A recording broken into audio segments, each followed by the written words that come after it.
بسم اللہ الرحمن الرحیم۔ السلام علیکم اسٹوڈنٹس۔ آج کا ہمارا لیکچر حدیث نمبر 13، 14 اور 15 کا ترجمہ اور تشریح ہے۔ اس لیکچر کے 3 پارٹس ہیں۔ پارٹ 1 میں حدیث نمبر 13 کا ترجمہ اور تشریح، پارٹ 2 میں 14 کا، اور پارٹ 3 میں حدیث نمبر 15 کا ترجمہ اور تشریح ہوگا۔ حدیث نمبر 13، یہ حدیث مبارکہ صحیح مسلم کی ہے۔ حضرت ابو ہریرہ رضی اللہ تعالی عنہ سے روایت ہے کہ نبی صلی اللہ علیہ وآلہ وسلم نے فرمایا، کیا تمہیں معلوم ہے کہ مفلس شخص کون ہے؟ صحابہ نے کہا، ہم میں مفلس وہ شخص ہے جس کے پاس نہ درہم ہو اور نہ کوئی سامان۔ آپ صلی اللہ علیہ وآلہ وسلم نے فرمایا، بے شک میری امت میں سے مفلس شخص وہ ہے جو آئے گا قیامت کے دن نماز، روزوں اور زکوٰۃ کے ساتھ۔ وہ اس حال میں آئے گا کہ اس نے کسی کو گالی دی ہوگی، کسی پر بہتان لگایا ہوگا اور کسی کا مال کھایا ہوگا، کسی کا خون بہایا ہوگا اور کسی کو مارا ہوگا۔ اس کی نیکیوں میں سے اسے دے دی جائیں گی، اور اگر ختم ہو جائیں گی اس کی نیکیاں قبل اس کے کہ جو اس کے ذمے ہے وہ باقی ہوگا، تو ان لوگوں کے گناہ اس کے کھاتے میں ڈال دیے جائیں گے، پھر اسے جہنم میں ڈال دیا جائے گا۔ اس حدیث مبارکہ میں حقوق العباد کی اہمیت کو واضح کیا گیا ہے کہ حقوق العباد حقوق اللہ سے کسی بھی طرح کم نہیں ہیں، بلکہ بعض صورتوں میں تو حقوق العباد حقوق اللہ سے بھی زیادہ اہمیت اختیار کر جاتے ہیں، کیونکہ عبادات میں کمی کو اگر اللہ چاہے گا تو اپنے فضل و کرم سے معاف فرما دے گا، اس لیے کہ یہ اللہ کے اپنے حقوق ہیں جن کے معاف کرنے میں کسی کی کوئی حق تلفی نہیں ہوتی۔ لیکن مخلوق خدا پر کی گئی زیادتی کو اللہ معاف نہیں کرے گا۔ مظلوم کو ظلم کا بدلہ دلوایا جائے گا۔ اس حدیث میں یہی چیز بیان ہوئی ہے کہ مظلوم کو ظلم کا بدلہ کس طرح سے دلوایا جائے گا۔ حقوق العباد کی اس اہمیت کے پیش نظر سب سے پہلے ہم یہ دیکھتے ہیں کہ حقوق العباد سے مراد کیا ہے، اس کا مطلب کیا ہے۔ حقوق جمع ہے حق کی، جس کے معنی ہے فرد یا جماعت کا ضروری حصہ، اور عباد جمع ہے عبد کی، جس کے معنی ہے بندہ۔ تو اس کا مطلب ہوگا وہ تمام کام جو بندوں کے ایک دوسرے کے لیے کرنے لازمی ہیں وہ حقوق العباد کہلائیں گے۔ مفلس کون ہے؟ اس حدیث مبارکہ میں نبی صلی اللہ علیہ وآلہ وسلم نے صحابہ کرام سے سوال کیا کہ مفلس شخص کون ہے، کیونکہ آپ یہ سمجھانا چاہ رہے تھے کہ حقیقی مفلس کون ہوگا قیامت کے دن۔ تو صحابہ نے عرض کیا کہ مفلس شخص وہ ہے کہ جس کے پاس نہ درہم ہو اور نہ کوئی سامان ہو۔ یعنی عام زبان میں ہم مفلس اسی شخص کو کہتے ہیں کہ جو خالی ہاتھ ہو، گزر اوقات کے لیے اس کے پاس روپیہ پیسہ نہ ہو، وہ غربت تنگی کی زندگی بسر کر رہا ہو۔ تو نبی صلی اللہ علیہ وآلہ وسلم نے مفلس اس شخص کو کہا جو اللہ کے حقوق یعنی نماز، روزہ، حج، زکوٰۃ، یہ تمام فرائض انجام تو دیتا تھا، لیکن اللہ کے بندوں پر زیادتیاں کرتا تھا، انہیں دکھ دیتا تھا، بے گناہ عورتوں اور مردوں پر تہمتیں لگاتا، ناحق مال کھاتا اور خون بہاتا تھا۔ تو قیامت کے دن تمام مظلوم لوگ اس شخص سے اپنی زیادتیوں کا بدلہ لیں گے۔ پہلے ظالم شخص کی نیکیاں مظلوم لوگوں کے نامہ اعمال میں منتقل کر دی جائیں گی۔ اگر لوگوں پر کیے گئے مظالم کی تلافی اس سے نہ ہو سکی تو پھر مظلوم اشخاص کی برائیاں ظالم شخص کے نامہ اعمال میں شامل کر دی جائیں گی۔ اب ایسا شخص ہی صحیح معنوں میں مفلس ہوگا کہ اس کے نامہ اعمال میں نیکیاں باقی نہ بچیں، بلکہ دوسروں کے گناہ بھی اس کے کھاتے میں پڑ جائیں اور ظلم کرنے کی وجہ سے اسے جہنم میں ڈال دیا جائے۔ اس حدیث مبارکہ میں 5 گناہوں کا ذکر ہے جن کو ظلم قرار دیا گیا ہے، اور جن کے مرتکب کو جہنم میں ڈال دیا جائے گا۔ ان میں سب سے پہلا گناہ کسی کو گالی دینا ہے۔ نبی صلی اللہ علیہ وآلہ وسلم نے کسی مسلمان کو گالی دینے سے منع فرمایا ہے۔ آپ صلی اللہ علیہ وآلہ وسلم نے فرمایا، مسلمان کو گالی دینا گناہ ہے اور اس سے لڑنا کفر ہے۔ اسی طرح آپ نے گالی دینے سے روکتے ہوئے فرمایا، کوئی اپنے والدین کو گالی نہ دے۔ پوچھا گیا، کیا کوئی اپنے والدین کو بھی گالی دے سکتا ہے؟ تو آپ نے فرمایا کہ اگر وہ دوسرے کے والدین کو گالی دے گا تو جواب میں دوسرا شخص اس کے والدین کو گالی دے گا۔ اس طرح وہ اپنے والدین کو گالی دیے جانے کا سبب بنے گا۔ اگر کسی شخص نے دوسرے کو گالی دی ہے تو اسے چاہیے کہ اس دنیا میں ہی اس شخص سے معافی مانگ لے۔ اگر ایسا نہیں کیا تو قیامت کے دن اس گالی کے بدلے میں اپنی نیکیاں اس شخص کو دینی ہوں گی، اور اس دن نیکیوں سے زیادہ قیمتی چیز کوئی نہیں ہوگی۔ ان نیکیوں پر ہی انسان کے لیے جنت یا دوزخ کا فیصلہ ہوگا، اور انہی میں سے کسی دوسرے کو دے دی جائیں تو اس سے بڑا خسارہ انسان کے لیے کوئی نہیں ہے۔ اگر کوئی شخص گالی دے تو کیا ہم جواب میں اس کو گالی دے سکتے ہیں؟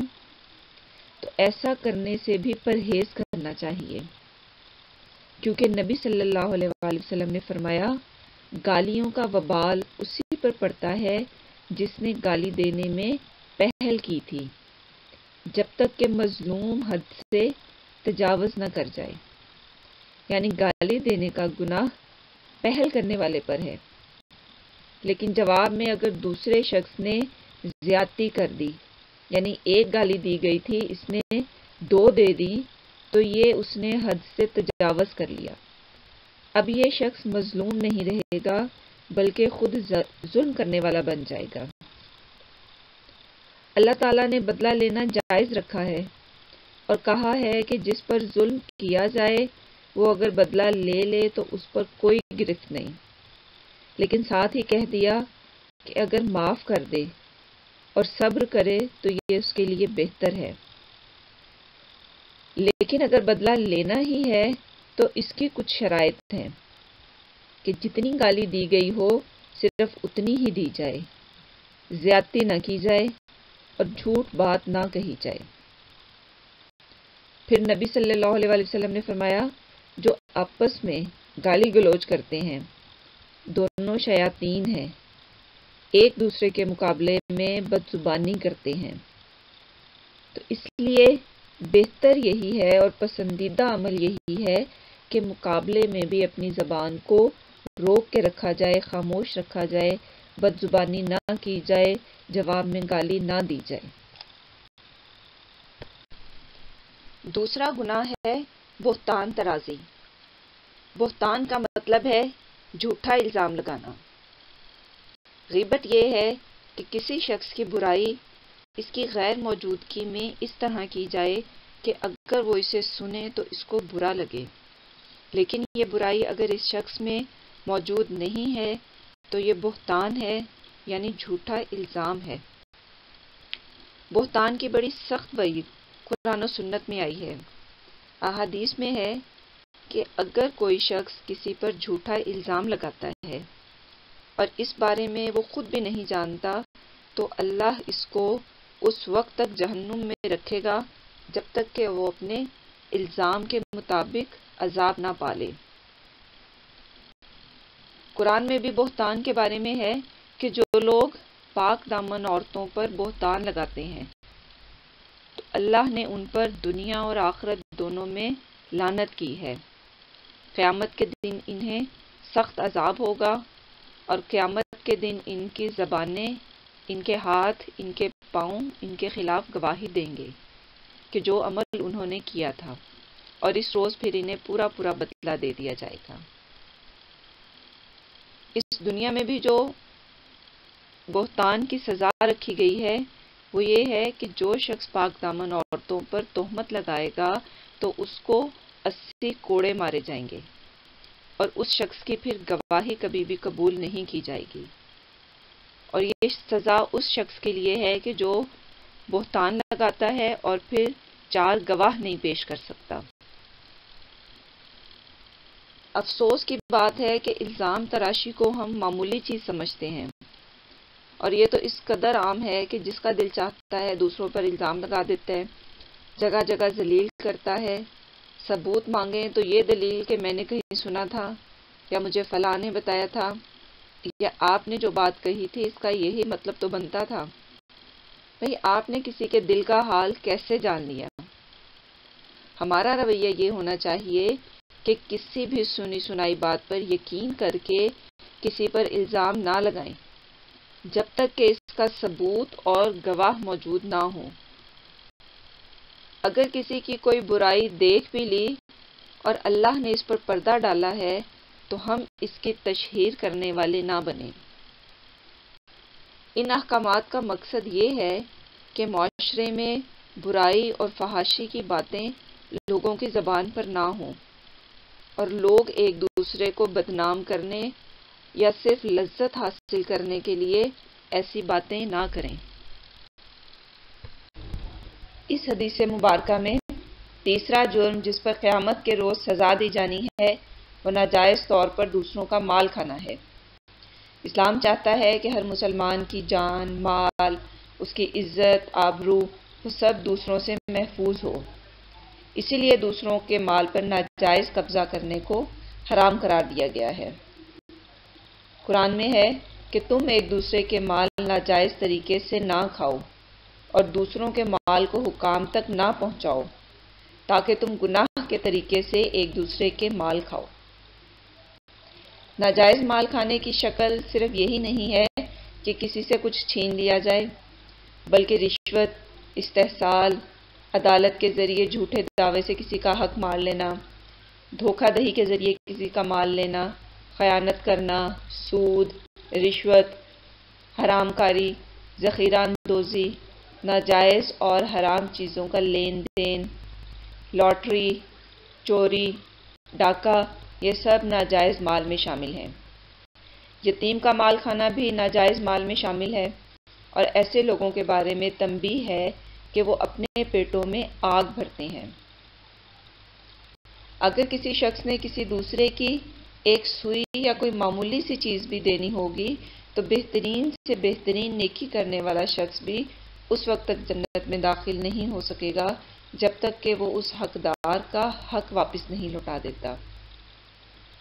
جس شخص نے ناجائز طور پر کسی کی زمین یا مال لیا تو وہ ایسا ہے کہ اس شخص نے اپنے لیے جہنم کا ایک ٹکڑا حاصل کر لیا۔ اسی لیے نبی صلی اللہ علیہ وآلہ وسلم نے فرمایا، مذاق یا سنجیدگی میں کسی طرح بھی کسی دوسرے کی معمولی سی چیز بھی نہ لی جائے۔ چوتھا گناہ جس کا اس حدیث مبارکہ میں ذکر ہے وہ ہے خون بہانا، یعنی کسی جان کا قتل کرنا۔ قتل کی ممانعت کے بارے میں قرآن میں ہے، جس جاندار کا مارنا اللہ نے حرام کیا ہے اسے قتل نہ کرو۔ پھر ایک جگہ پر فرمایا، جس نے ایک جان کو قتل کیا اس نے تمام انسانوں کو قتل کر ڈالا۔ کسی مومن کے لیے جائز نہیں ہے کہ وہ کسی مومن کو قتل کرے، یہ اللہ نے حرام کر دیا ہے۔ جو کسی مومن کو جان بوجھ کر ارادتاً قتل کرتا ہے تو آخرت میں اس کی سزا اللہ نے جہنم رکھی ہے، وہ اس میں ہمیشہ ہمیشہ رہے گا۔ اس پر اللہ کا غضب اور اللہ کی لعنت ہے، اور اللہ نے اس کے لیے بڑا عذاب تیار کر رکھا ہے۔ دنیا میں قتل کی سزا قصاص ہے۔ قصاص کہتے ہیں جان کے بدلے جان، آزاد کے بدلے آزاد، غلام کے بدلے غلام، عورت کے بدلے عورت، یعنی جس نے قتل کیا ہے قصاص کے طور پر اس شخص کی بھی جان لے لی جائے گی۔ ساتھ یہ بھی حکم دیا گیا کہ اگر قاتل کو اس کے بھائی کی طرف سے معافی دے دی جائے تو اسے آسانی سے دیت ادا کر دینی چاہیے۔ دیت کا مطلب ہوتا ہے خون کا صلہ یا خون کی قیمت۔ اسلام نے قتل کی سزا اتنی سخت اس لیے رکھی ہے کہ جان کے بدلے جان کی صورت میں بدلہ لیا جائے گا تو دوسروں کی زندگیوں کو تحفظ ملے گا۔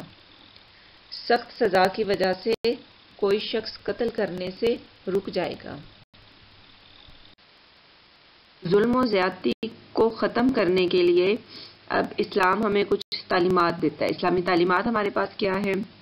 تو سب سے پہلے تو ہم دیکھتے ہیں کہ خطبہ حجۃ الوداع کے موقع پر نبی صلی اللہ علیہ وسلم نے ایک اصول ہمیں دے دیا کہ ہر مسلمان کا دوسرے مسلمان پر اس کا خون، اس کا مال اور اس کی عزت حرام ہے۔ پھر آپ نے کہا کہ مسلمان وہ ہے جس کی زبان اور جس کے ہاتھ سے دوسرے مسلمان محفوظ رہیں، یعنی ایک مسلمان سے دوسرے مسلمان کو محفوظ کر دیا گیا کہ کوئی بھی کسی دوسرے کو شر نہیں پہنچائے گا۔ دوسرا مسلمان اس کا بھائی ہے اور وہ اس کے شر سے اور اس کی زیادتیوں سے محفوظ رہے گا۔ پھر کہا گیا کہ معاشرہ ایسا ہونا چاہیے کہ جو ظلم سے روکے۔ اسلامی معاشرے کے افراد سے کہا گیا کہ اگر ان میں سے کوئی ایک فرد یا کوئی ایک گروہ دوسرے کے ساتھ زیادتی کرتا ہے تو ان کا ایسا انتظام ہونا چاہیے کہ معاشرہ ان کو ظلم سے روکے۔ نبی صلی اللہ علیہ وسلم نے فرمایا کہ تمہارا بھائی ظالم ہو یا مظلوم، اس کی مدد کرو۔ ظالم کی مدد یہ ہے کہ اس کا ہاتھ روکا جائے کہ وہ ظلم سے باز رہے، یعنی اسلامی معاشرہ بے حس معاشرہ نہیں ہوگا بلکہ وہ ظلم کے خلاف ایک آڑ بنا رہے گا۔